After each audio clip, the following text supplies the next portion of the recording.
الله الرحمن الرحيم قل تعالوا اتلوا ما حرم ربكم عليكم ألا تشركوا به شيئا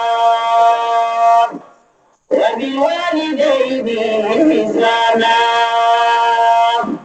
ولا تقتلوا أولادكم من إملاق بالله من الشيطان الرجيم. بسم الله الرحمن الرحيم. اللهم صل على سيدنا محمد الفاتح لما أغلق والقاتم لما سبق ناصر الحق بالحق والهادي إلى صراطك المستقيم وعلى آله حق قدره ومقداره العظيم. وبعد السلام عليكم ورحمة الله تعالى وبركاته. وعليكم السلام ورحمة الله تعالى وبركاته. Yau talata biyu ga watan biyu shekaran 2021 a yayin da muke gabatar da karatun rusa hadisan ƙarya da tafsirai na ƙarya a ƙarƙashin wannan ƙungiya mai albarka, ƙungiyar kare martaban manzan Allah da martaban ahlul baiti da duk waɗanda suka bi su a zama na 15 ko a wannan ƙungiya Safinatun Najat Foundation Asnaf.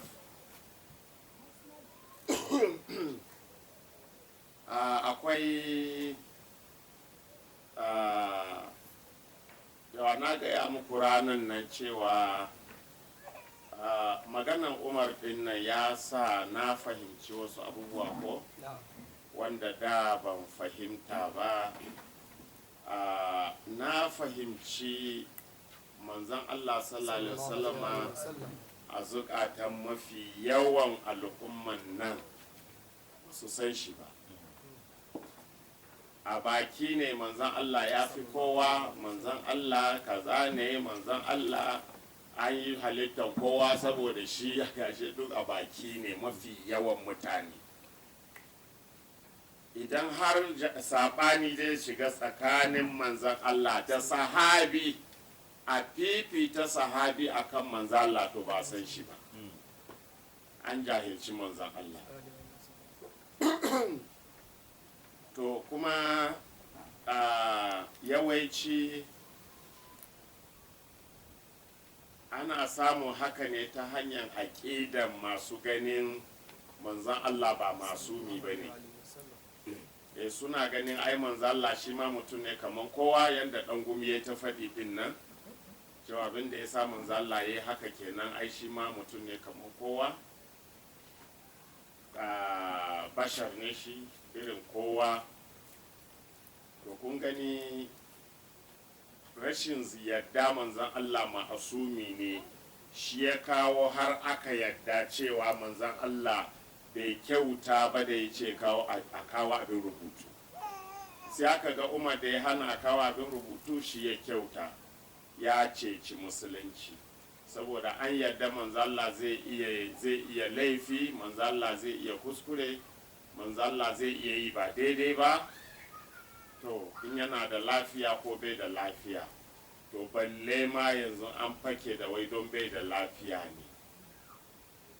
Kuma mu a aƙidanmu babu halin da manzon Allah zai shiga ya rikice, babu halin da manzon Allah zai shiga ya rasa sanin abin da yake yi.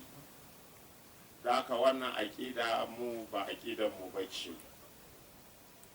Safinatun Najati, manzo Allah yana da hankali, yana tare da hankalin shi a ko da yaushe. To sai kaga ana ta kawo karatu suna ta karo da juna. An ce Nana Aisha radiyallahu anha matan manzan Allah sallallahu alaihi wasallama wa alihi, saboda idan manzan Allah yana bacci sai ta yi wani abu, kuma da safe sai manzan Allah ya bata labarin abin da ta yi, kuma ita ta san yana bacci. Wata rana ta tambayi manzan Allah ta ce, ya manzan Allah kana bacci kuwa? Sai ce, tanamu ainaya wala yanamu kalbi. Sai ce mata, idan dunana suna bacci amma zuciyata ba ta bacci. To mutumin da yana bacci amma zuciyarsa tana bude tana ganin komai, shine zundon bai da lafiya zai haukace, ya rikice, ya kasa sanin me yake yi.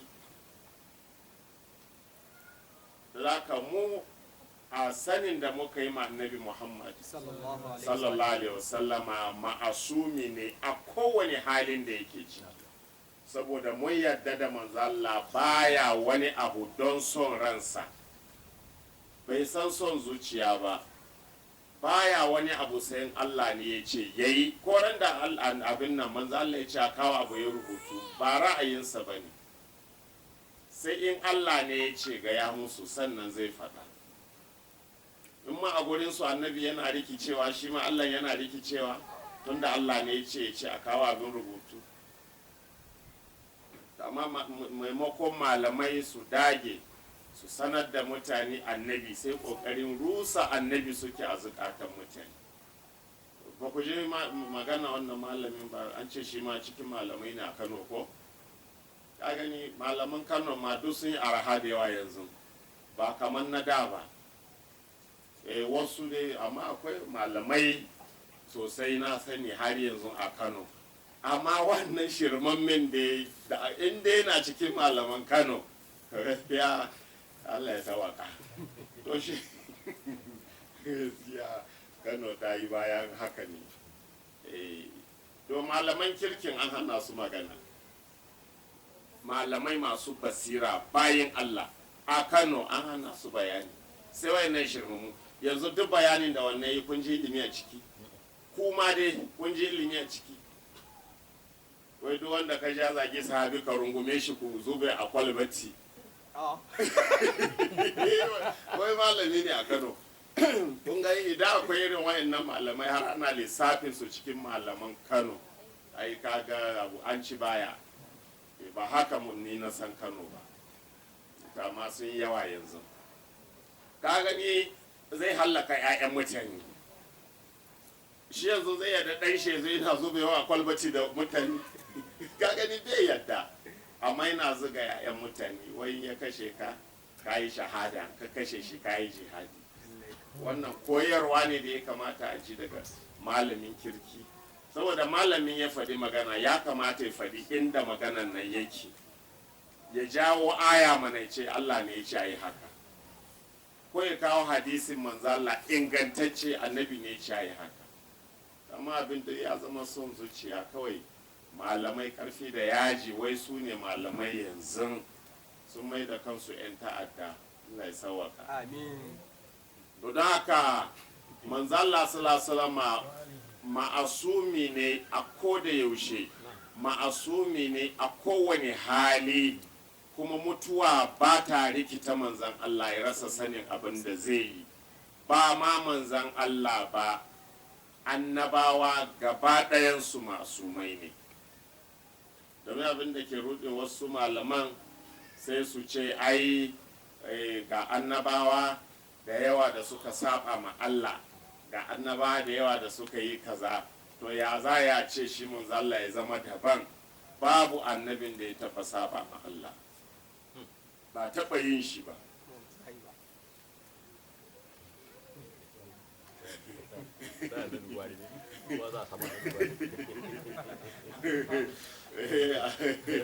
Gaji wai sai yin annabin gwari ne.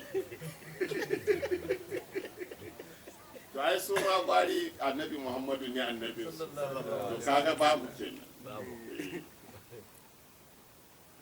Da haka annabawa gaba ɗayansu ma'asumai ne.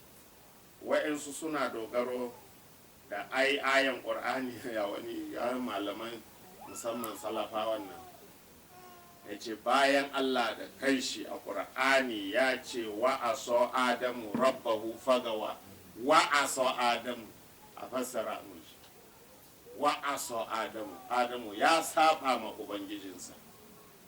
To tun da annabi adamu ya saba ma ubangiji, ashe annabawa na iya saba ma Allah. Mu kuma mun ce babu annabin da ya taɓa saba ma Allah, dukkansu ma'asumai ne. A cikin alƙur'ani bari mu ɗauko wayansu annabawa mu gani. Mu ɗauko annabi adam ɗin da ake magana a kan shi. Ƙur'ani ya gaya mana wa ƙulna ya adamu uskun anta wa zawjuka aljanna sai muka ce ya kai adam ku zauna da kai da matanka a aljanna wa kula minha ragadan haythu shituma, kuma ku ci duk abin da kuke so yanda kuke so a cikin aljanna, amma wala takraba hadhihi shajarata fatakuna min adh-dhalimin. Ga wannan itaciya kada ku kusance ta, ma'ana kada ku ci wannan itaciya, in kuka ci za ku zama cikin waɗanda suka zalunci kansu. To fa'azallahuma shaitanu anha fa akrajahuma mimma kana fi, sai shaidan ya yaudarar da su gabanin aljanna, shaidan ya zamar da su gabanin aljanna, sai ya fitar da su daga aljanna, mana ya yaudare su suka ci itacen da Allah ya hana su. Ko wa kulna habitu ba'dukum li ba'din aduwwun, sai muka ce to ku sauka ƙasa, zuriyan ku shashi za su zama makiya ga shashi, walakum fil ardi mustaqarrun wa mata'un ilahin, kuma kuna da wurin zama a kan ƙasa, sannan kuma kuna da wani ɗan jin daɗi a kan ƙasa zuwa wani ɗan lokaci. Kowa zai je ya ɗan ji daɗi ya yi zauna bin shi a kan ƙasa har zuwa ɗan lokaci da aka ɗiba mishi. Fatallaka Adamu rabbuhu ko rabbahu abin nan kalimatin fataba alaihi innahu huwa tawwabur rahim, sai annabi Adamu ya ci karo ya samu wasu kalmomi daga Allah na tuba, fataba alaihi, kuma sai Allah ya karbi tubansa, innahu huwa tawwabur rahim, kuma shi Allah mai yawan karban tuba ne kuma mai jin kai ne. To da wannan ne wasu malamai suke cewa annabi Adam ai Allah ya ce kada ya ci itaciya kuma ya ci. Ko to amma idan muka koma wani wuri a cikin alkur'ani, sai Allah ya yi mana ƙarin bayani game da yanda abin ya faru. Ya ce wa ya Adamu uskun anta wa zawjuka aljannata fakula min haythu shi'tuma, ka zauna da kai da matanka a cikin aljanna ya kai Adamu, kuma ku ci duk yanda kuke so, wala taqraba hadhihi shajarata fatakuna min az-zalimin, irin da wancan ko kar ku kusanci wannan itaciya, kar ku ci wannan itaciya don kara ku zama cikin azzalumai. To fa waswasa lahu mashaitan, sai shaitan ya sanya kai kawo waswasi, shakku ga Adamu da matarsa Hawwa'u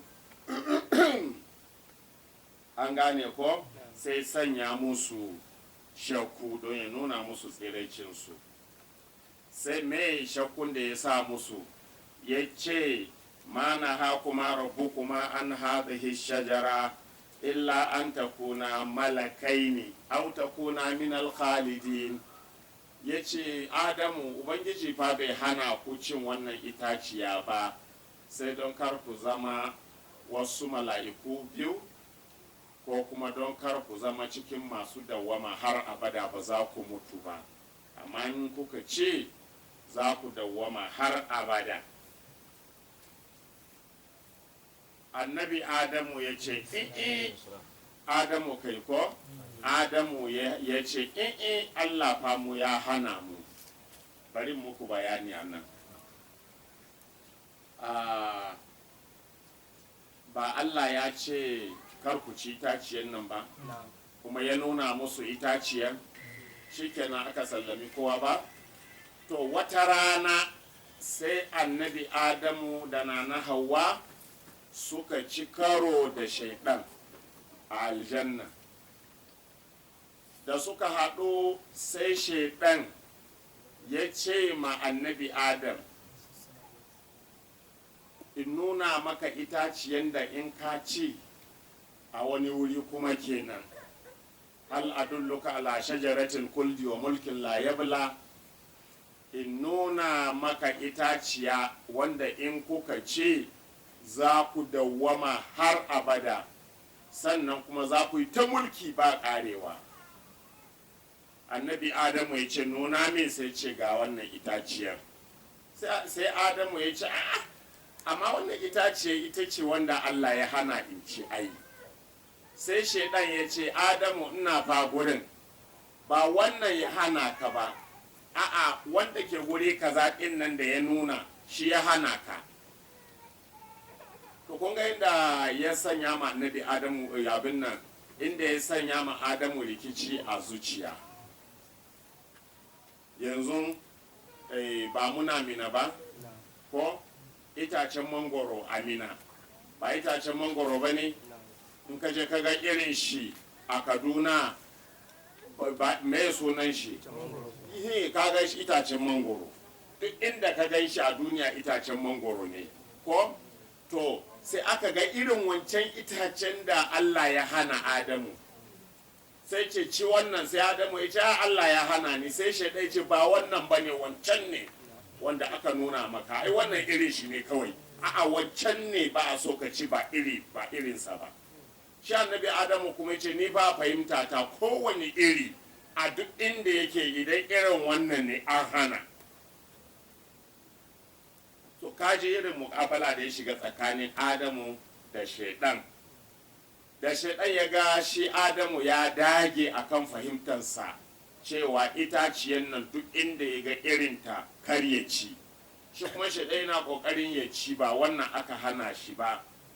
Da ya ga Adamu ya ƙi yadda, wa qasamahuma inni lakuma laminan nasihin, sai shaidan ya yi musu rantsuwa, wallahi tallahi billahi ba wannan aka hana ka ba, wancan ne.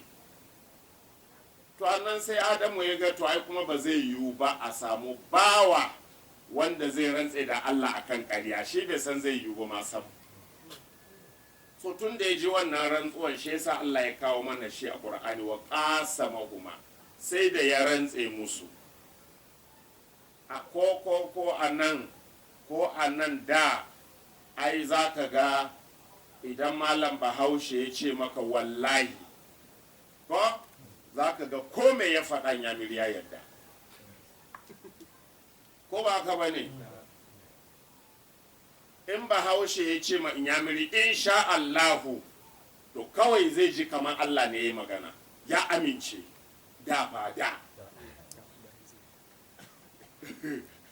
su ba su yadda, wallahi kuwa. To saboda mai shi inyamiri ya san in Bahaushe ya ce wallahi, ya yi wannan rantsuwan bayan da za ya saba, ko to balle annabi, balle shi Adamu, shedan na rantsuwa kawai sai ji to shikenan wannan gaskiya yake faɗi, ni fahimta na ne ba haka ba kowane irin itacen nan Allah ya hana ni ba, wancan din ne. Saboda me? Saboda rantsuwan da shedan ya yi. To shi yana gani duk kafircin mutum ba zai rantsi akan ƙarya ba, kuma da Allah ya yi rantsuwan, shikenan sai fitar da su a aljanna ta hanyar yaudara. Sai Allah ya kira Adamu, bayan sun ci itacen sai Allah ya kira shi, sai ce ya kai Adamu, alam ana hakuma an tilkuma shajara wa aqul lakuma inna shaytana lakuma aduwwun mubin. ya kai adamu ban hane ku ba daga cin wannan itaciya? Ai na hane ku, kuma na ja muku kunni cewa shedan din nan da kuke gani maƙiyi ne kuma mai bayyana adawa gare ku. To anan ne suka kira Allah, ala rabbana zalamna anfusana wa illam taghfir lana wa tarhamna lanakunanna min al-khasirin. Suka ce ya ubangiji mun zalunci kanmu, in fa baka gafarta mana ka yafe mana ba, to lallai za mu tabbata cikin masu hasara. To yanzu bari mu je wani wuri a ƙur'ani don mu gama warware karkaci itaciya ya ci itaciya ko? To sai a nan a wani wuri kenan a suratu taha ko, sai Allah yake gaya mana wala kadi ahidina ila adama min qablu fanasiya. To kaga inda magana ya fito, fanasiya walam najid lahu azma. Kaga yanzu Allah yana wanke Adamu, karkaje wa aso adamu rabbahu ko fa aso adamu rabbahu fagawa ka jaye a adamu yayi sabo, ya saba ma ubangijinsa. Sai Allah ya wanke Adamu, yayi maka bayani wani irin sabawa ne sabawa ne na sabo ko sabawa ne na wani sabawa. To sai Allah ya ce wala kadi ahidina ila adama min qablu fanasiya. Sai Adamu ya manta mana yanda muka yi nufi shi bai fahimci haka ba. Fanasiya don Allah yana nufin duk inda ya ga wannan itace kar ya ci, shi kuma abinda shi ya fahimta shi ma hakan ya zo ya fahimta, duk inda ya ga wannan itace a kar ya ci. Amma da shi ɗaya zo masa rantsuwa sai ga a to ashe nashi fahimtan ba haka yake ba, tunda har wannan zai iya rantsuwa kan nashi fahimta, to shi zai bari ya saki nashi. Ba wai irin ka saba don na yi din ba shi ba. An gane, ka san Allah bai son abu kuma ka je ka yi sabo kenan ko? To ba irin shi bane wannan. Shi yasa Allah ya wanke mana Adamu ya ce fannasiya. Ba da gangan bane, ya kuskure fahimta ne. Mu abin da muka yi nufi daban, shi kuma abin da ya yi nufi ya fahimta daban. Ko da ke ya fahimci abin da Allah yake nufi, amma rantsuwar shedan ya sa ya saki nashi fahimtar saboda rantsuwa da aka yi masa. Kuma don mu gane Adamun nan ba ganganci ya yi ba, shi yasa Allah ya kawo mana cewa wa qasamahuma, shedan ya yi rantse musu ne.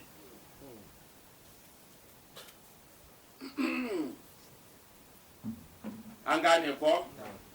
To sai Allah ya ce faƙulna ya Adamu inna hadha aduwwun laka wa li zawjika fala yukhrijannakuma min aljannati fatashqa inna laka alla taju'a fiha wa la ta'ara wa annaka la tadhma'u fiha wa la tadha.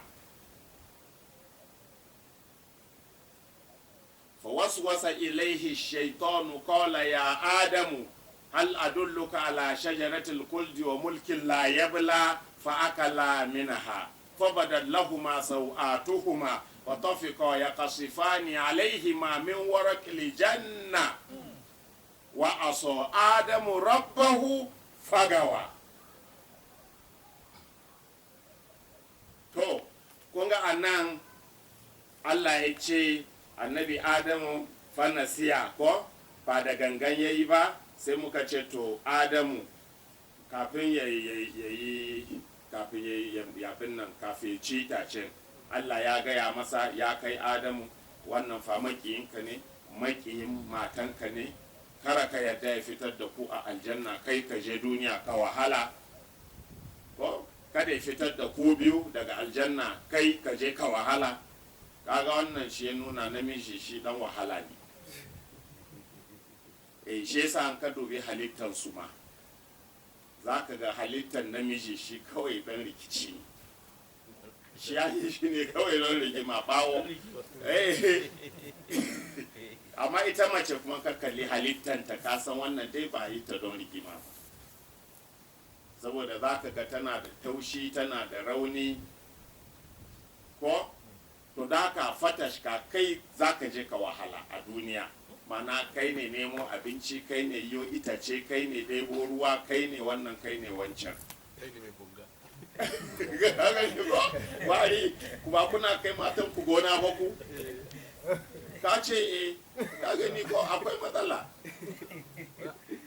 Su mata Allah ya halicce su ne don hutu, exercise da ke kaji ta wai wanki fa exercise ne. It's good for your head. It's good for her health. To ka gani idan ka ina ila amma na tausaya maka ko gwani. An ka ga sun je Eh. lokacin da ake girbe ne saboda su samu rabo. O Amma ba lokacin sa da zuwa, ake girbi in ana aiki ba su suke zuwa. zuwa. A to ai girbi ma aiki ne ba suna daukan galma ba. Sai dai sun na kansu. And they will have their own. Amma in aka gama girbewa sai ga su ci a ba su bota. Akwai da ake ce bota shi ya. Sai su ɗiba na su dawo da shi da gida. Su kawo Saboda gida. shi suke zuwa, amma ba ka ba su zuwa. Saboda abin da za su samu a gonar ne. O ago okay TV ne matan su ke noma. O gwari matan su ba su noma. Ai na. Okay. Juku. Da suna yi ba honorable. O yanzu suna yi da ne ba su yi. Okay. Neman kudi yanzu. Na kansu ba, na kansu amma ba na mazajen ba. Na to ai na kansu din ba dai suna daukan galma ba. Ai shine ba ka ji dai ni na dauka ba su yi ne sam. Amma shi ya budu nan ba sa yi fa. To shiyan ku ko amma akwai shiya da ke yi.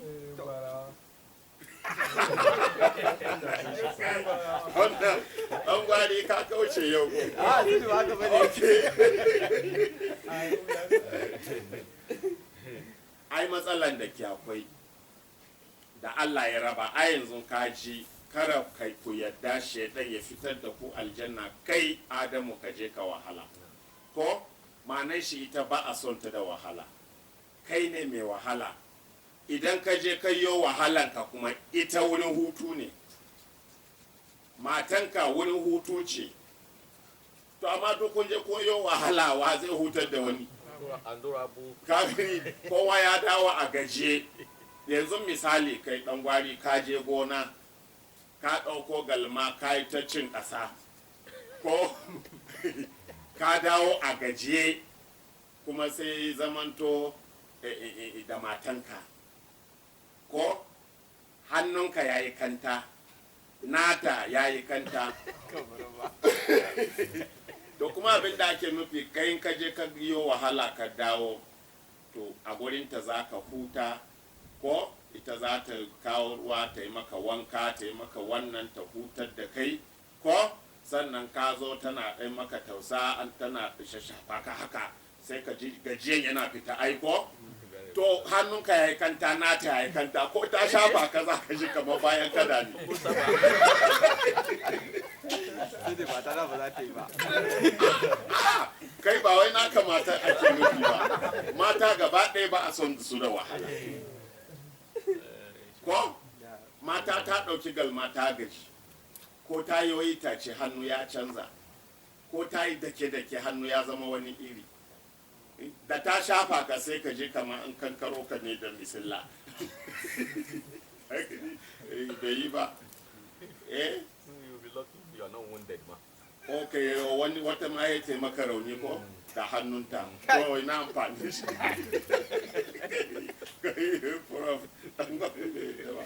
To shi kenan, kar ka yadda shaidan ya fitar da ku daga aljanna kai ka je ka wahala.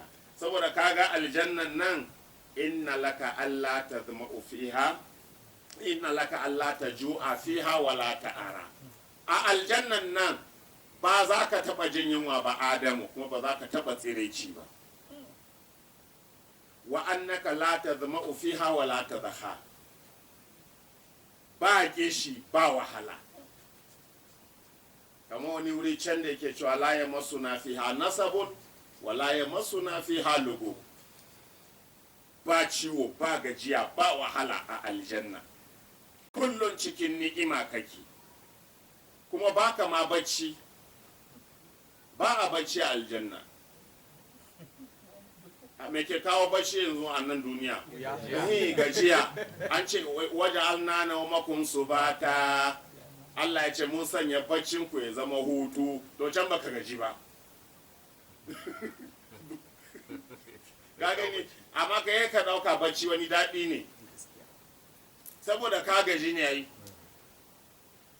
In ba gajiya bacci wahala ne yayi, amma yana zubar da gajiya sai ka ji daɗin shi. To can kai bacci, in kai bacci aljanna, kaga tsakanin da kai baccin nan zuwa sanda ka farka daɗin ya wuce kai. And that is continuous. Ka gani, kuma daɗi ne na har abada, daɗi ne na tafi na har abada. Kowane sekon kana cikin jin daɗi, bai yankewa na ƙyaftawan idanu. To sai ka yi bacci me za ka gane? Ka gani, kuma in har za a yi bacci za a yi mafarki kenan.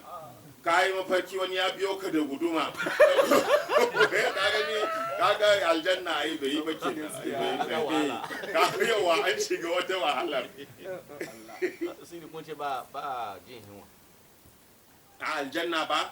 A ba jin yunwa, yunwa ai azaba ce. Okay, me ya ana ci abinci, ana ci ciye-ciye. Me yasa za a ci abincin ba yunwa? Me kawo ciye-ciye in ba yunwa? Sha'awa. Sha'awa. Ba yunwa ba. Yanzu ba ka ƙoshi ba? Ko? To sai wani ya zo yanzu ya kawo apple a cikin tire ya ce bismillah jama'a. Ai za ka ɗauka. Ka ga sha'awa ne. Amma ashe ana zagayawa. Cika kushi ka ji cika ya murda. Wai ka yi kashi? A aljanna? Zaudi. Ba dole.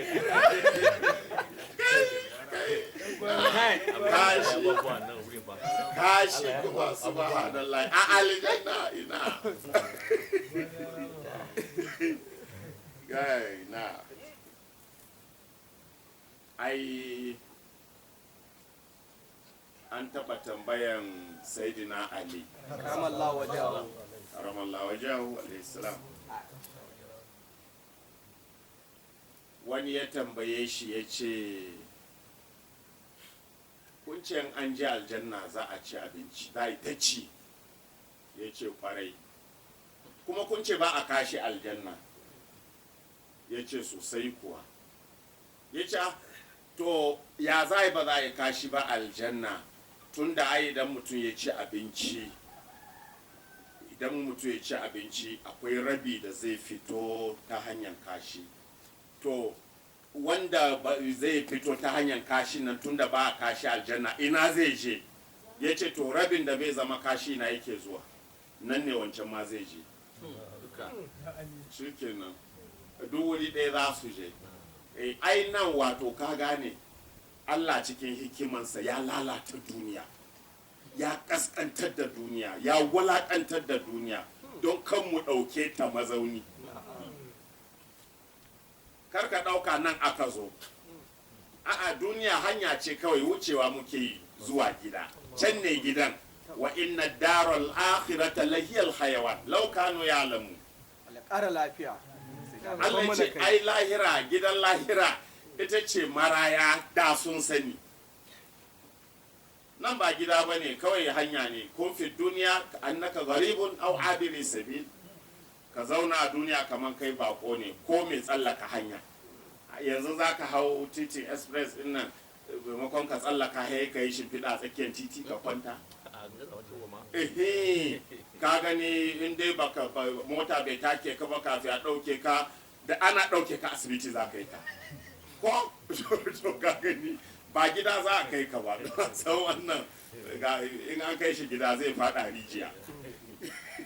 To haka duniya take, karka ɗauki duniya kaman kana gida ne ko kuma a ka zo mazauni. Lahira ita ce gida, nan kawai ana wucewa ne zuwa gida. Me yasa kaga kowa ya shigo duniya sai kaga ya fita? Ba mun ga wayanda suka fita ba da yawa, mu ma ba ranar fitan nan muke jira ba ko kaga wanda ya fita ya sake shigowa ya wuce gida. Amma in ka zo duniya tun da ba gida ba ne, kowa ya san wata rana fita za ka yi ko, amma ka riga ka tafi ba mai sa ran dawonka don an san gida ka tafi. An gane ko? To daka ba a jin yunwa, amma za ka yi sha'awan abinci, kuma duk abin da ka yi sha'awa akwai shi.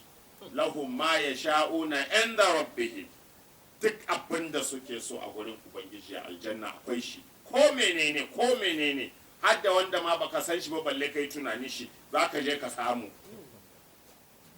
An gane ko? Kuma ba talauci a aljanna. Nan ne ka ga ana ta fama ko? Wani ma ka gan shi ya fi shekarun shi tsufa ko saboda talauci ya je ne shi. To a lahira ba talauci, ba wahala, babu kunci. Nan ba ka gani ka ga karamin ɗaki mutum sun kai 8 a ciki. To lahira kai kadai gidanka aljanna, talaka iri yan da ƙyan na tsira ɗin nan a aljanna gidan shi ya fi duniya so 10. Ba wai ya fi Mina ko Niger ba, ya fi duk duniya gaba ɗaya ba Najeriya ba, so 10 talakan. Arduha samawati wal ard, arduha ka ardi samawati wal ard wa idda lil muttaqin. Fadin samai da ƙasa ne aljanna, fadin samai da ƙasa. Don ka dubi fadin sama ma tukun. Ranan nan da kake gani a sama, in kana neman girman duniya a jikin rana, sai an raba rana miliyan 1.5, kashi 1 shine duniya. So miliyan 1.5, kawai ɗaya shine girman duniya. Ya wuce imagination, is beyond our comprehension. Ko to sannan rana ina ta ma san sama na wani abu, rana na cikinta. Guda nawa take a cikin sama? Waɗanda suka ninninka ta nawa ne a saman, bata ma san suna nan ba. To kuma aljannan ta fi ma saman girma a haɗa da ƙasa. To sannan 'yan aljannan kuma ba wani yawa suke da shi ba. Ba su da yawa, 'yan wuta sun fi yawa nesa ma. Nesa nesa malam. 'Yan wuta sun fi 'yan aljanna yawa ninkin baninki.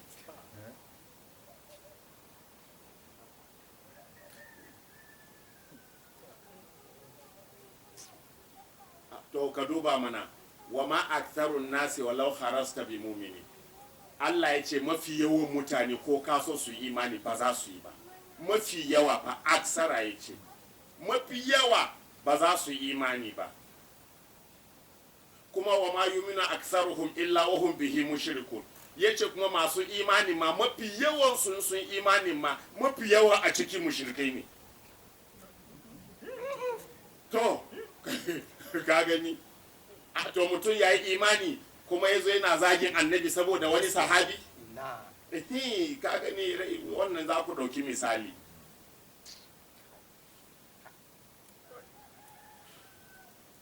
An zagi annabi a wani hadisi misali, sai malam ya fito ya ce su za su kare littafansu. Ko an zagi annabi sai ya kare littafin. Wannan bai sheka misali ba? Ai Qur'ani bai magana ya faɗi a ƙasa. Mafi yawan mutane ba za su yi imani ba. Wanda suka yi imani kuma mafi yawa a cikinsu ba imanin kirki ba ne. Ta Allah ya sa mu cikin kaɗin ɗin. Amin ya rabbal alamin. To fa wasu wasa ilaihi shaitanu, sai shaidan ya sama adamu wasu wasi sai ce ya kai adamu hal adulluka ala shajaratil kuldi wa mulkin la yabla, kana so in nuna maka itaciyan da in ka ce zaka dawama har abada ba mutuwa kuma zaka yi ta mulki ba karewa. Adamu ya ce nuna mini, sai ce gashi nan. To na gaya muku dai rigiman da suka yi ta yi har yayi rantsuwa, har Adamu ya fahimci cewa fahimtar da shaitan ya kawo ya fi nashi saboda rantsuwa da yayi. To shikenan ya ci. To sai Allah ya ce wa aso Adamu rabbahu fagawa, sai Adamu ya saba ma ubangijinsa sai ya wahala. To sabo a nan wa aso sabo a nan na gaya muku ba sabo bane irin na a yi ma Allah taurin kai. An gane, ba sabo bane wanda mutum ya so ya saba ma Allah. Daka a sa'a nan abinda Allah ke bamu labari, aikin da Adamu ya yi ya saba ma umurnin. Umurnin daban, aikin da shi ya yi daban, so ba su zama ɗaya ba. Shi ne saƙon, ba saƙo na Allah ya ce kara yi sai na yi ba.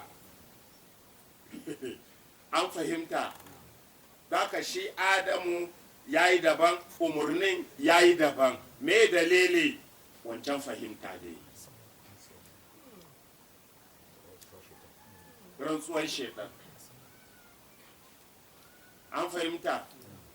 To wannan shine abin da ya faru. To sannan Adamu bai saba ma Allah da gangan ba, bai yi kaza ba, duk bayanan da muka yin nan fa wani fefe ne. To yanzu Allah zai sauke fefe ya ajiye ɗora sabon fefe.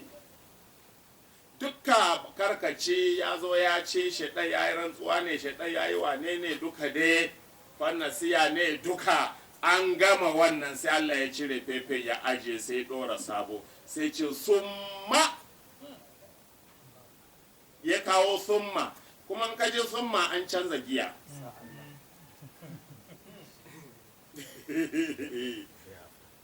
Yes, ya ce summa, bayan wannan da ya faru da Adamu gaba ɗaya, ijtabahu rabbuhu, sai Allah ya mai da shi annabi. Ashe duk wancan rigima da aka yi ta yi da Adamu aka yi ta yi, ba da annabi Adamu ba ne. Sai da aka gama gaba ɗaya sai ce summa. To yanzu ku ajiye wancan labarin da Adamu aka yi. To ijtabahu rabbuhu, sai Allah ya zaɓi ubangijinsa, ya zaɓe shi, ya mai da shi annabi. Don ya buga tambari akan wannan sai ce inna Allah astafa Adama wa Nuhan wa ala Ibrahima wa ala Imrana ala alamin dhurriyatan ba'daha min ba'd. Ya zaɓe shi. Yanzu banda wannan rigima da aka yi da Adamu, ya zo Allah ya zaɓe shi, mai da shi annabi. Kaga a can yana Adamun ma ba sabo bane irin wanda kake nufi, ko? To yanzu an zaɓe shi, annabin Allah ne shi. Ka sake ji yayi wani abu? Daka annabawa ma'asumai ne gaba ɗayansu, babu mai saba ma Allah. Ba a taɓa yin annabi wanda ya saba ma Allah ba, ba a taɓa yin shi ba. Yanzu har yanzu ba mu saki annabi Adamu ba, ko? Annabi Adam alaihi salatu wassalam, akwai inda wasu bayin Allah suka ce ai ya taɓa yin shirka. Yake ban da matsala irin na wasu malamai, ya za a yi annabin Allah mushriki?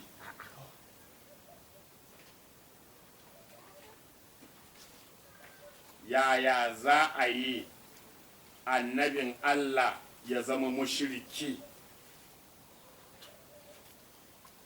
ana kawo karatu kamar yadda ya zo a cikin suratul a'rafi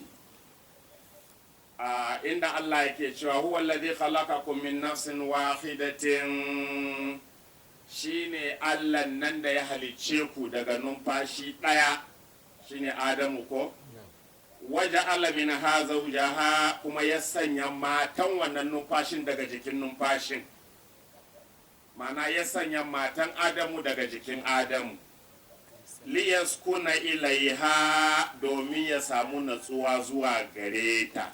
Ashe kun gani objective na aure shine samun natsuwa.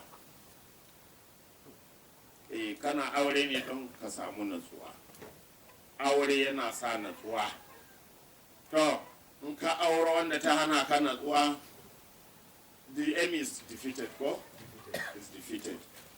To liyas ba can ma ko wani wuri ba da Allah ke cewa wa min ayatihi an khalaqa lakum min anfusikum azwajan litaskunu ilaiha. Yana daga cikin alamomi da za ku san Allah da shi, ya halitta muku matanku daga gare ku don ku samu natsuwa zuwa gare su. Sannan waje Allah bainakum mawaddatan wa rahma, kuma Allah ya sa soyayya tsakanin ku da tausayi. To kaga auren ba in ba soyayya ba aure bane. Shi yasa musulunci bai san auren dole ba, bai san shi ba auren dole a musulunci. An gane ba, sai auren soyayya. Auren ya zama na dole ba aure bane, auren bai ma yi ba. Amma iyaye da kakanni da suka yi da fahimtar su kenan, Allah ya yafe musu. Amma ba auren dole ba aure bane, ba ma auren bai yi ba. Amma wancan ya yi don fahimtar su kenan, kuma da niyya mai kyau suka shi ne wani ya ce wai to ai an kawo karatu a wani littafi ne ma, walil abi ijibaru ibnati hilbikir, risala ne ko wa insha a shawara ha ishimawi risala ne ko ishimawi risala ne ko to shi kenan. Na jin daɗin malam kusa da ni.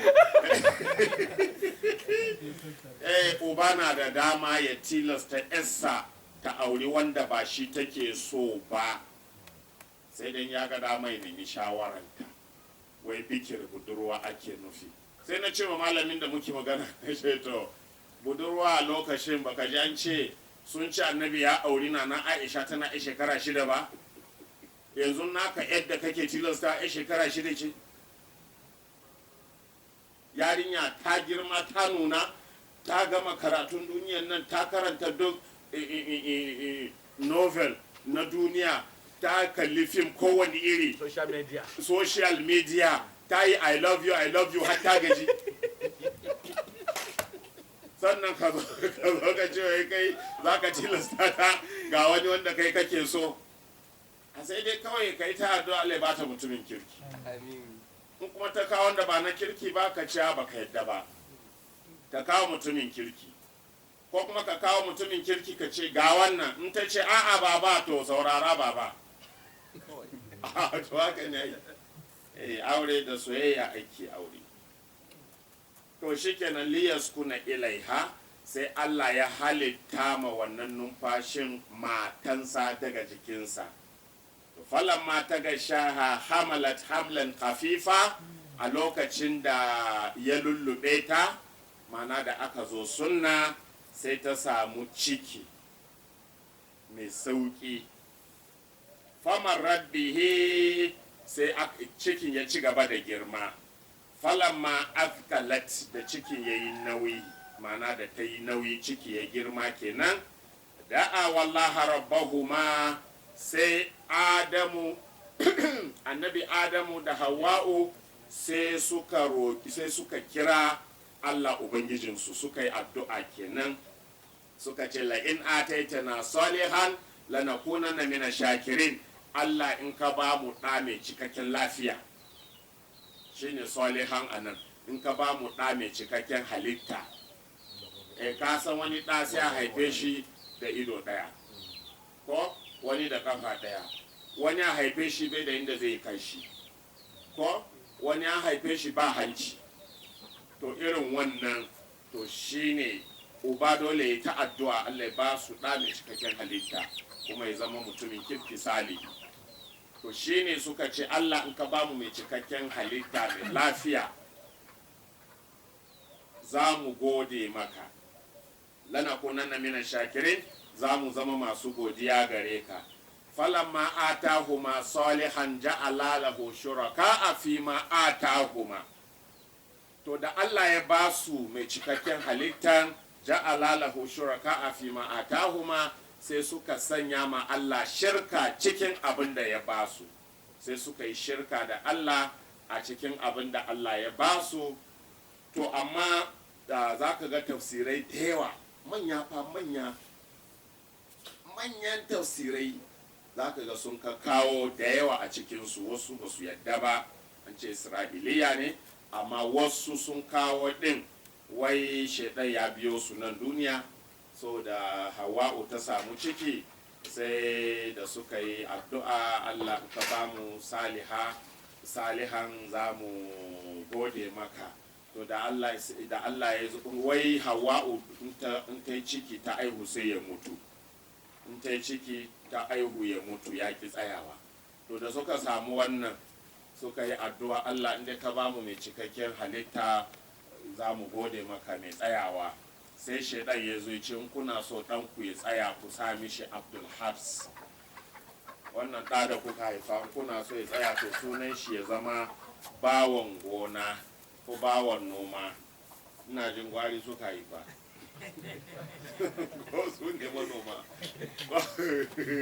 To shi kenan wai sai suka biye ma shaidan, suka yi shirka da Allah saboda abin nan kada ɗansu ya mutu. Kuma wannan ba gaskiya ba ne, bai yi wa annabin Allah ya shirka, ba zai yi ba, ai bai yi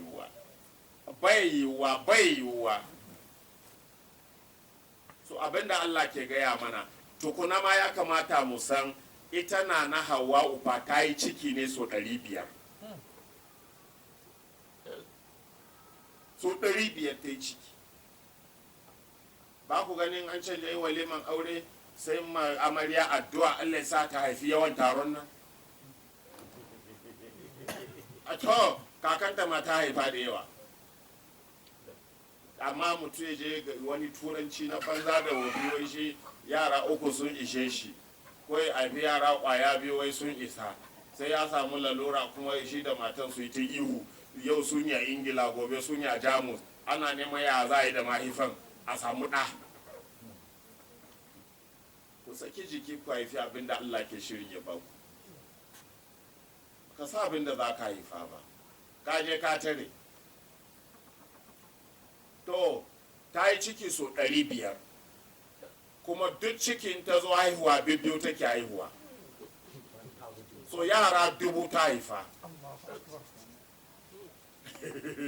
A gani ha city wannan ta haifi birni.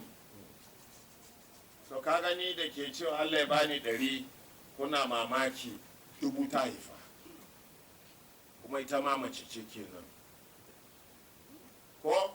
To da ta haifi 1000 nan kowanne kuma namiji da mace, kowanne aihuwa namiji da mace, so su 1000 kenan, tunda ta yi naƙuda so 500.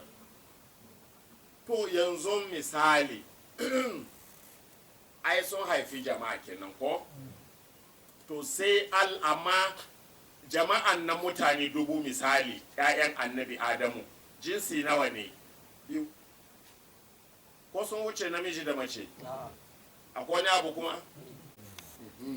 To shi kenan namiji da mace nawa kenan? 2, jinsi 2 ko. To sai Allah ya ce falamma atahuma saliha, da Allah ya ba Adamu da Hawwa'u ‘ya'ya masu cikakken halitta masu lafiya, ja'ala lahu shuraka, sai wa'annan jinsi 2 na ‘ya'yan Adamu namiji da macen nan, shi yasa ya kawo shi dual. Ja'ala kaga ya kan aliful isnaini ja'ala lahu shuraka sai mazan nan da matan nan wannan jinsin duka biyu sai suka yi ma Allah shirka cikin abin da ya ba su. Da ka yanzu karatu ba na yi kan Adamu da Hawa ba ne, kan 'ya'yan Adamu ba su shirka? An gane, sai ga 'ya'yan Adamu sun sanya a matun da su jinsi biyu ne, sai ce sai su biyun duka, da haka namiji na shirka mace tana shirka.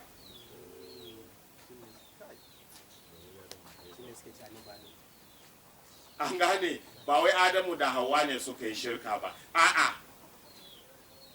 Namiji na shirka mace na shirka sun zama su biyu a 'ya'yan Adamu sai ce ja'ala lahu shuraka'a sai suka sanya ma Allah kishiyoyi fi ma atahuma cikin abin da Allah ya ba su.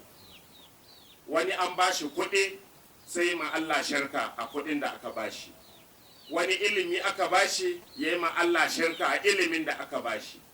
Ko ka samu ilimi maimakon tunaninka ya zama yanda addinin Allah zai ɗaukaka, tunaninka ya zama tara jama'a, ko tunaninka ya zama yanda za ka yi suna, ko tunaninka ya zama yanda wai masu kare ƙaryan nan ai da gangan suke yi. Sun sani ba ko ni mawaki ba Shata ne kowa ya ce ko gyara ya sani, ko ya ɓata ma ya sani. In kai mai kyau ka san mai kyau kai, in kai mara kyau ka san mara kyau kai. To inda ya kore ma rigiman gaba daya ya fita mana da fasaran sai Allah ya ce fatabarakallahu, ya ce fata'ala Allahu amma yushrikuna ba yushrikani ba. Da ya kawo a jinsin biyu ko akan sigar biyu saboda jinsi guda biyu.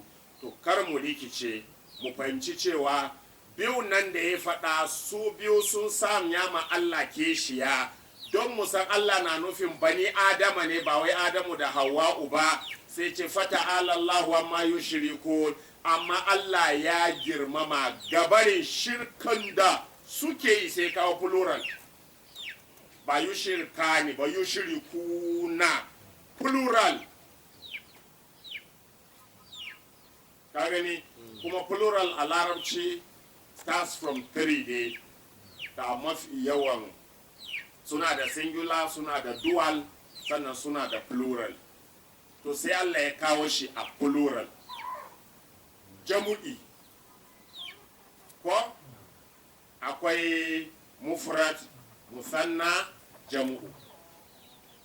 To ya kawo ja'ala lahu shuraka fi ma atahuma musanna, siga musanna ko biyu, to yana nufin jinsin namiji da mace ko. To amma don mu gane jinsi yake nufi ba Adamu da Hawa ba, karshe sai ce Allah ya girmama ga abinda duka jama'a suke shirka da shi. Da haka 'ya'yan Adamu ake magana. To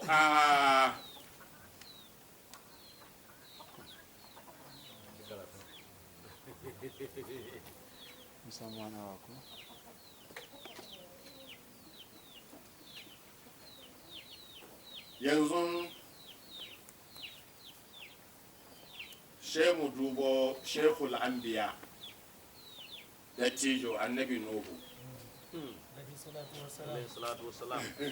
alaihi salatu wassalam. To shi annabi Nuhu inda suke cewa ya yi laifi, an gane suna cewa annabi Nuhu ai shi ma ya yi laifi, domin in har muka yadda annabawa suna laifi ba mu iya kare manzo Allah.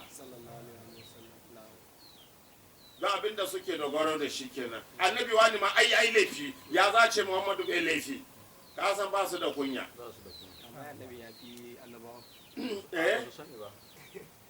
Wa annabi ya fi annabawa, kai kasa ne Muhammadu ya fi sauran annabawa. Ni da kunni na naji wani malami an ce babba ne shi ma, na kasan manyan suna da yawa, na ji wani malami yana wa'azi ya daddage fawa annabi Musa ya fi Muhammadu nesa, kuma yana ta kawo hadisai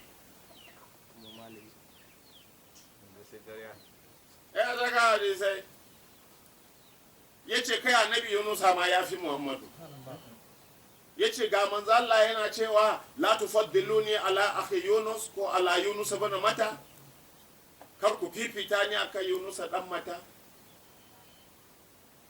saboda dakikanci saboda dakikanci kai hadisi nan ba na gaskiya bane. A to ya za mu yi da inda annabi ke cewa ana sayyidu waladi adama wala fakhara, ni ne shugaban duk wani dan adam ba alfari ba, kuma sai a ce bai fi yunusa ba bai fi musa ba. wa idza akhadna minan nabiyina mithaqahum wa minka, sai faro da annabi saboda shine babba bai iya gabatar da wani akan shi, sai faro ya ce wa minka, sannan kuma sai ya bi tsarin fifiko akan annabi, sai kuma ya je ya koma tsarin wanda ya riga zuwa.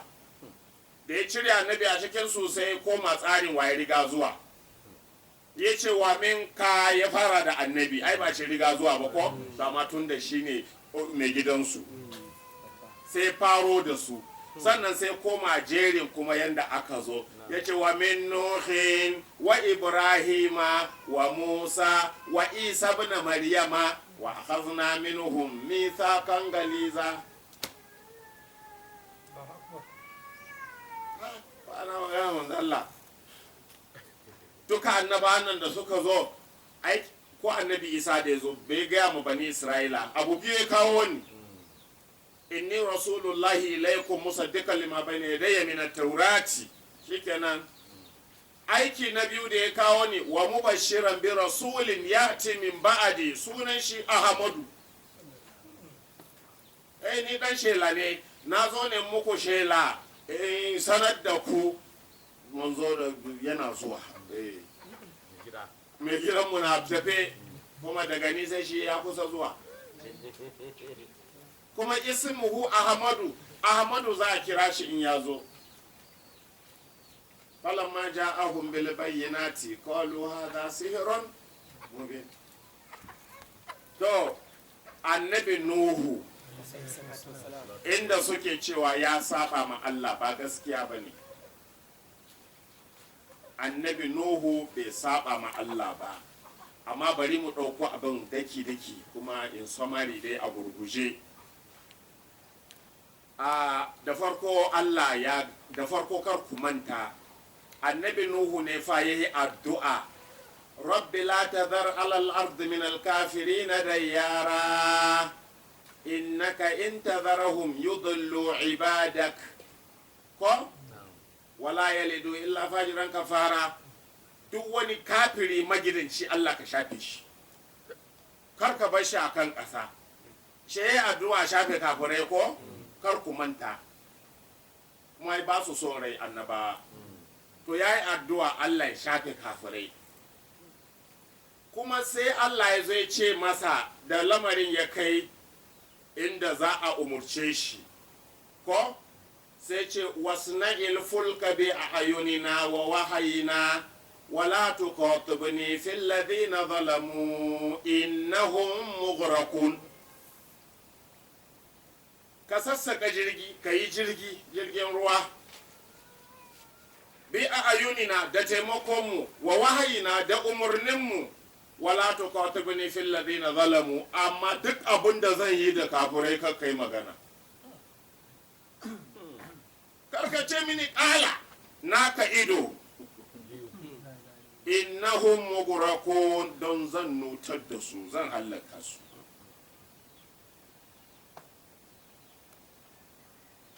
Ko?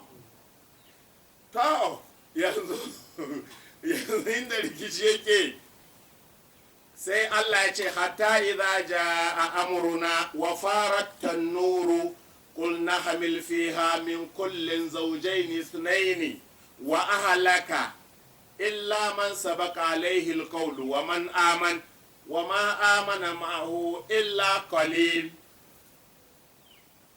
Ko to yanzu Allah ya ce to yi jirgi, in kai jirgi, in umurninmu ya zo ka ɗauki kowane namiji da mace na kowane jinsi ka sa a jirgin da wayanda suka yi imani da kai ko da ahalinka.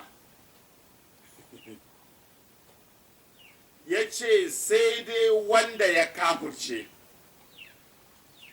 wanda hukuncinmu ya riga ya tabbata a kansa ban da shi, amma mumunai shigar da su jinsi na abubu na kowa kuma sa ɗaya namiji ɗaya mace ɗaya a samu iri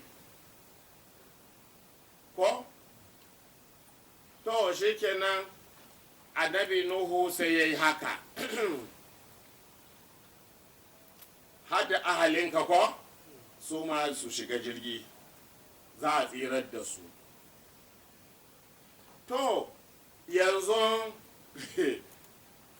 sai aka zo jirgi zai tashi, mummunai sun shiga jirgi sai dai wa ma'amana ma'ahu illa kalil, wayanda suka yi imani da shi 'yan kaɗan ne sun shiga jirgi. Ga ɗan annabi Nuhu sai ya ƙi shiga. Annabi Nuhu ya ce, ya bunayyar ka ma'ana wala ta kuma alkafirin. Ya ce, ya ɗana hau tare da mu mana, kar ka kasance tare da kafirai. So abinda za mu iya fahimta nan shine annabi Nuhu bai ma san ɗansa kafiri ba ne. Sai ranar musulunci yake bayyana masa. Ashe kafiri ne, domin ku dubi sigan magana larabcin, ya bunayyar kab ma'ana ka hau tare da mu, wala ta kuma alkafirin, karka kasance tare da kafirai. Inda ya san ɗan kafiri ne tuntuni sai dai ce wala ta minal kafirin, ya zama ya yi masa wa'azi, karka zamo cikin kafirai, amma sai ce karka zama tare da kafirai. Mana kai musulmi me kai ka zama tare da kafirai? Dan ya ce ba ban hawa. Kamar wasa sai ga malam ruwa ya ɗauke ɗa ya kwashe kafirai har da ɗan shi. Ko?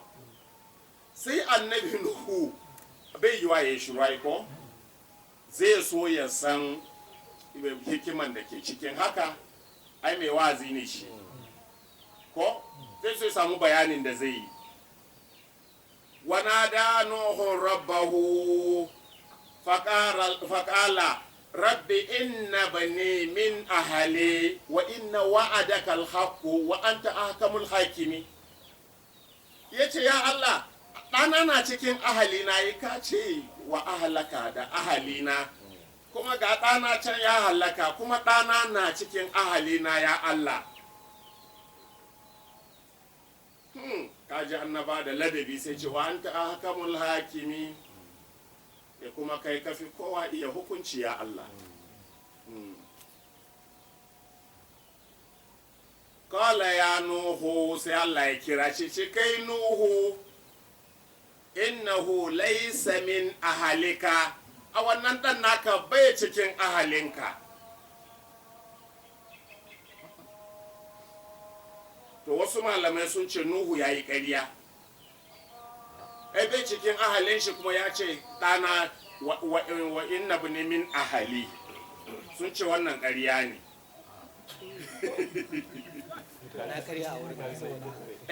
Kaga bai yi wa ya zama ƙarya don shi abin da ya sani kenan ya faɗa. Ko? Kuma a matsayin shi na annabi ba komai ya sani ba, sai abin da Allah ya sanar da shi. Amma Allah na sanar da su fiye da sauran jama'ansu don a nuna fifikonsu a kansu. Ba shi sa wayannan dakikan suke cewa wa annabi bai san gaibu ba? Wai bai san gaibu ba. To abubuwan da Allah ke gaya mishi gaya muku menene? Me yasa kai baka sani ba sai da annabi ya faɗa? To in ba gaibu bane kai ka sano mana. To kaga a nan shi abinda ya gani yanzu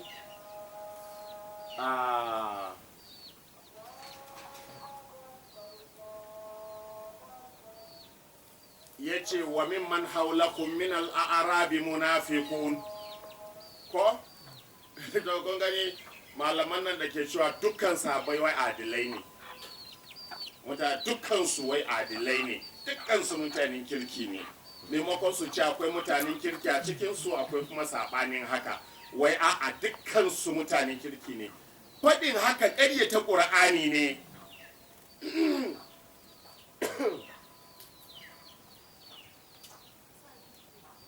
wa mimman haulakum min al-a'rabi munafiquna Allah ya ce a cikin waɗanda ke kewaye da ku an ce fasarar shi larabawan ƙauye ko an ce saboda an ce a arabu to mu ɗauka mu yi fasara irin nasu mu ji ko ya ce wa mimman haulakum min al-a'rabi munafiqun a cikin waɗanda ke kewaye da ku na larabawan ƙauye akwai munafukai ba sabon annabi ba ne ko to in kuma an cire larabawan ƙauye daga zama sabon annabi sai ce wa min ahalil madinati maradu ala nifaki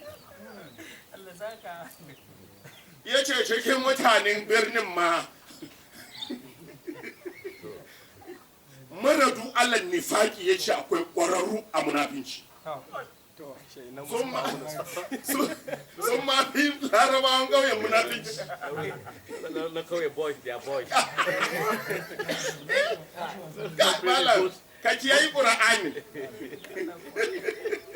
ka gani inda Allah ya tsaya a arabu za sha wannan ana nufin sabon ƙauye amma dai sabai ne to amma mun ba su sadakan wannan sai Allah ya ce wa min ahalil madinati hadda ma mutanen madinan manyan kuma sai Allah ya ce maradu ala nifaki sun kware a munafinci they are professionals they are professional munafikai yace a cikin su akwai maradu ala nifaki yace la ta'lamuhum yace annabi kai baka san su ba na hannu na alamuhum mu muka san su ha na ilahi wa ina ilaihi raji'un su ma mutanen kirki ne ko an ce duka sahabbai as-sahabatu kulluhum udul ba kuna nan ba da ka farfe su ran nan udul kamar wai su tsuntsaye yanzu da sun ce a sahabbai adilai kuma yanzu da suna cewa ya annaba na laifi sannu dan uwa sun ce sahabbai duka adilai ne amma kuma gashi suna neman su gaya mana annabawa suna laifi annabi adamu asara bahu fa gawe ya saba ma ubangijinsa annabi nuhu me yasa zai tambayi Allah ko annabi wani ya yi kaza wancan ma ya yi kaza su ta zabga musu laifi kuma sahabbai kun ce dukkansu ba mai kuskure duk adilai ne odol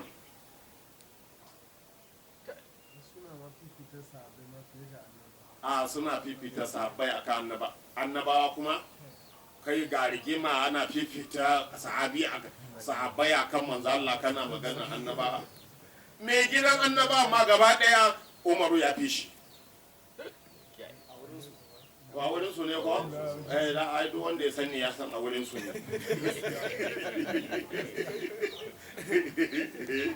a duk wanda ya sani bai bukatar fassara to yanzu misali ko sai ga Allah ya kira annabi Nuhu ya ce ya kai Nuhu innahu laysa min ahalika bai cikin ahalinka baya ciki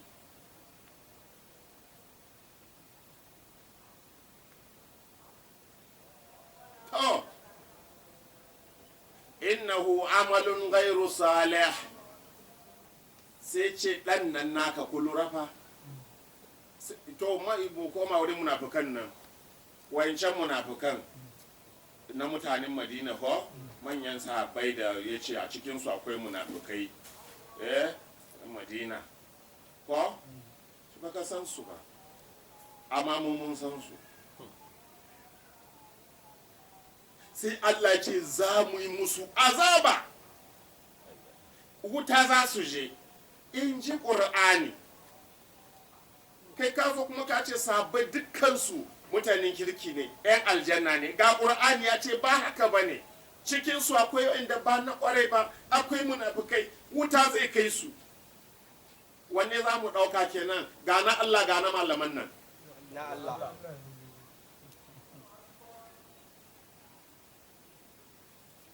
To za mu yi wannan bayani wata rana insha Allah, bayani ne mai yawa shi. Zan tuna masu insha Yana da interest.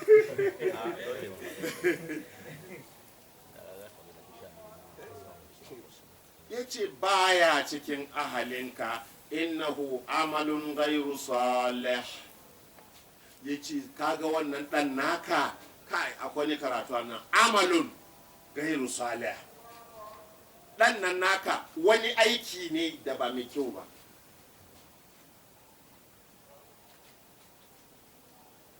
Kare ni? To, kar mu shiga can gefe. Ko? Allah ya ɓoye ko yawwa honorable kaje inda za mu je. Allah ya ɓoye shi. Ko? Sai ce fala tas'alni ma laysa laka bihi ilm. Inni a'izuka an takuna min al-jahilin. Yace Nuhu karka tambaye ni akan abin da baka sani ba. Ba ka ce ya ɓoye shi ba? To abin da Allah ya ɓoye nan karka tambaye ni akai. Inni a'izuka an takuna min al-jahilin. Ina gargadin ka Nuhu karka zama cikin jahilai. To gaba ɗaya malamai da suka rikice sai suka ce ai Nuhun nan bai yi wa ya zama ma'asumi, gashi ya yi tambayi Allah inna bune min ahli ya ce laisa min ahalika, da haka kuma ga Allah yana cewa ina gargaɗinka karka tambayi ni abin da baka sani ba, karka zan cikin jahilai. Ashe tambayan nan da ya yi ya sa Allah ya yi faɗa da shi, ba haka labarin yake ba. Tambayan da annabi Nuhu ya yi ma Allah ba tambaya ba ne, ko? Ya fito ne ya gaya ma Allah abin da ya sani, sai ce ya rabbi inna bani min ahali, kaga bai tambaya ba. Ya ce ya Ubangiji ai ɗana na cikin ahalina, ai labari ya bayar don abin da shi ya sani kenan. Yanzu ne Allah ke gaya misha innahu laysa min ahalika, a bai cikin ahalinka, kaga yanzu aka sanar da shi, ko? To tambayan ne Allah bai son yayi. Akwai tambaya da Nuhu zai inda Allah ya bai shi. To in yayi wannan tambayan zai taba isman shi kuma masumi ne shi. Sai Allah ya kare shi, dama shi ne ismai, Allah ya kare su daga yin abin da ba daidai ba, shi ake nufi da masumi.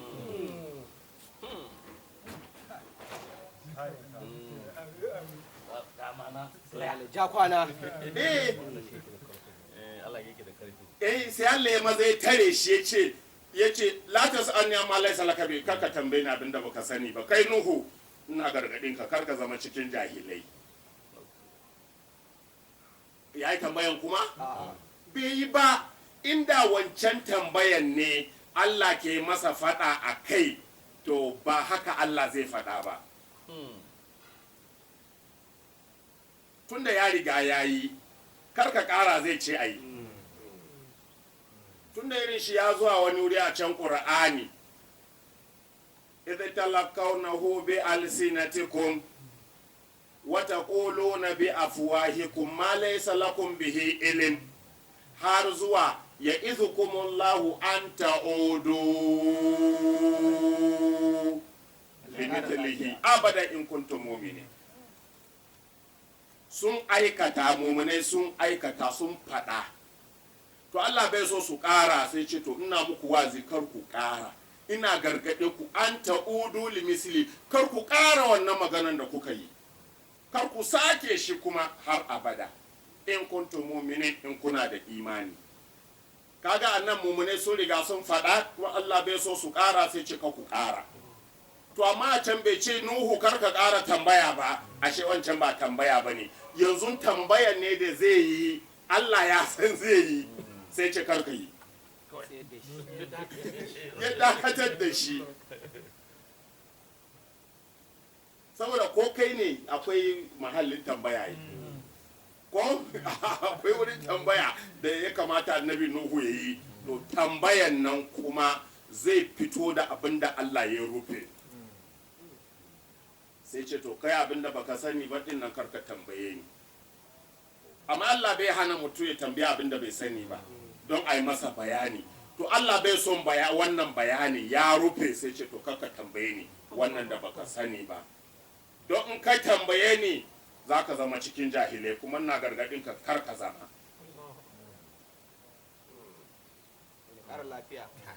Sai Nuhu cikin ladabi sai ce ya Ubangiji, inni a'udhu bika an as'alaka ma laysa li bihi ilmun. Allah ina neman tsarinka gabarin in tambaye ka abin da ban sani ba. Ashe bai tambaya ba.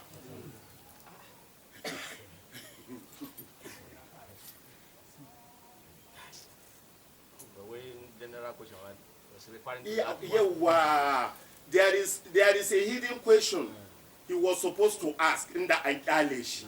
Tunda ko ni ne na san tambayan, akwai inda ya kamata ya tambaya. Ko yaron nan ɗan shi ne a sanin shi, kuma musulmi ne a sanin shi, kuma an ce ahalin shi za su tsira 'ya'yan shi, ga ɗan shi ruwa ya tafi da shi, sai ce Allah ɗana na cikin 'ya'yan ahalina, ko sai ce a bai ciki. To ai shi ya san ɗan shi ne, sai Allah ya ce bai cikin ɗan shi, sai akwai tambaya da zai yi, ko don samun more clarification, sai Allah ya ce kar ka yi tambaya, tunda ya san zai yi. kuma sai ya to Allah ya halaka kafirai. Da kyau, yaya za a yi addu'a Allah ya halaka kafirai sannan yanzu don ya shafi ɗan shi sai ya kama faɗa. Annabin Allah zai yi haka. Sannan ga Allah ya gargade shi wasna'il fulka bi a'yunina wa wahayina wa la tuqatibni fil ladina zalamu. In kaga nayi wani abu da kafirai kaka ce komai, kuma sai yayi magana inda ya san ɗan shi kafiri ne. Allah ya ba shi condition tun farko. Sai ce wa illa tagfirli, to inda suke ƙara rikicewa kenan. Wa illa tagfirli, maganan gufran gafara, sai su ce ba don idan baka gafarta mini bayan Allah, sai su ce me kawo maganan neman gafara in ba sabo. An gane, kuma gufran da larabci ana nufin rufin asiri. Yanzu ka saba ma Allah me kake yi? Ba istighfari ba, neman gafara. To idan kai istighfari so biliyan, ya hana abin da kai ne zama kayi shi? Ka riga kayi. Istighfarin ka in ya cika duniya bai ɗauke abin da kai ne zama baka yi ba. Ko? To me ma'anar istighfari? Gufran ana nufin Allah ka rufa mini asiri. Ina riga na yi, to Allah rufa mini asiri ranar lahira kar a gani. Annan kan ka riga ka yi ko? Kuma Allah ya gani, to amma Allah rufe mini. In Allah ya rufe maka kuma shikenan ya share. To shine annabi Nuhu ya ce wa illa tagfirli, ya Allah ba don ka rufa mini asiri ba, wata rahamuni ba don ka tausaya mini ba, akun min alkhasirin, da na zama cikin masu asara, don ni da na yi tambayan nan.